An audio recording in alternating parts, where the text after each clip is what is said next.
मोदी योगी चेहरे के सामने सब ध्वस्त, मुस्लिम वोटर्स एसपी से छिटके, क्या अखिलेश का अति आत्मविश्वास ले डूबा, बीएसपी ने एसपी का कर दिया खेला खराब। इस बम्पर जीत की उम्मीद तो बीजेपी को भी नहीं होगी। आजमगढ़ और रामपुर लोकसभा उपचुनाव के नतीजे ने समाजवादी पार्टी को जोर का झटका दिया।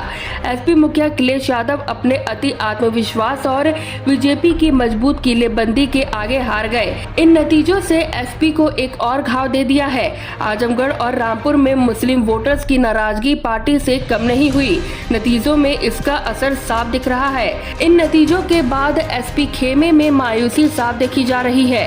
वही बीजेपी इसे 2024 लोकसभा चुनाव से पहले का ट्रेलर बता दिया है। रामपुर में 50% से ज्यादा आबादी मुसलमानों की है। वही आजमगढ़ में मुस्लिम 23% और यादव 27% मिलकर जीत का समीकरण बनाते हैं। लेकिन यहाँ भी मुस्लिम वोटर्स ने कम से कम एसपी का पूरे मन से साथ नहीं दिया।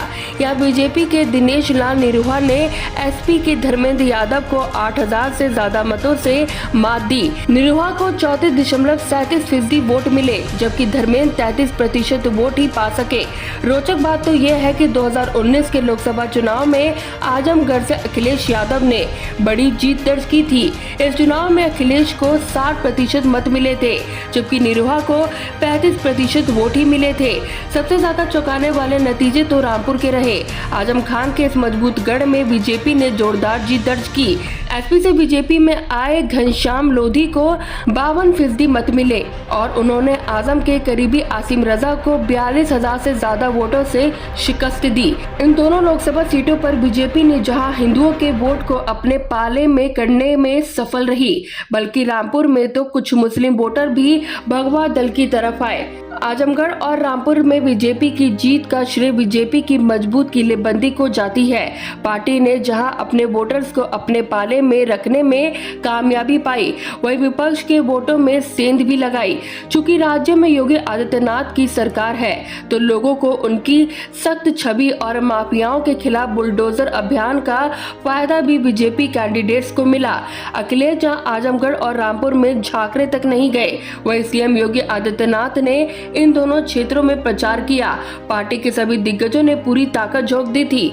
अखिलेश यादव ने आजमगढ़ और रामपुर में प्रत्याशियों की घोषणा तक में देरी की थी। अखिलेश ने आजमगढ़ में अपने चचेरे भाई के नाम की घोषणा तो नामांकन के आखिरी वक्त में की थी। सबसे बड़ा सवाल तो अखिलेश के इन सीटों पर चुनाव प्रचार नहीं करने को लेकर है। पार्टी के सूत्रों ने अखिलेश के प्रचार नहीं करने को लेकर ये दलील दी है कि बहुजन समाजवादी पार्टी चीफ मायावती भी आजमगढ़ में प्रचार करने नहीं गई।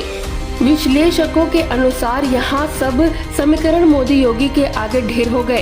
एसपी सूत्रों ने एक और दलील दी कि अखिलेश ने 2018 के गोरखपुर और फूलपुर लोकसभा चुनाव में प्रचार नहीं किया था और पार्टी ने यहाँ जीत दर्ज की थी। लेकिन आजमगढ़ और रामपुर की हार एसपी को सालने वाली है। सीएम योगी ने कहा कि इस जीत ने 2024 लोकसभा चुनाव के लिए बड़ा संदेश दिया। जीत के बाद पार्टी ऑफिस पहुंचे योगी ने कहा कि आजमगढ़ और रामपुर जैसी सीट पर जीत ने साफ संदेश दे दिया कि 2024 में बीजेपी सभी 80 लोकसभा सीटें जीतेंगी।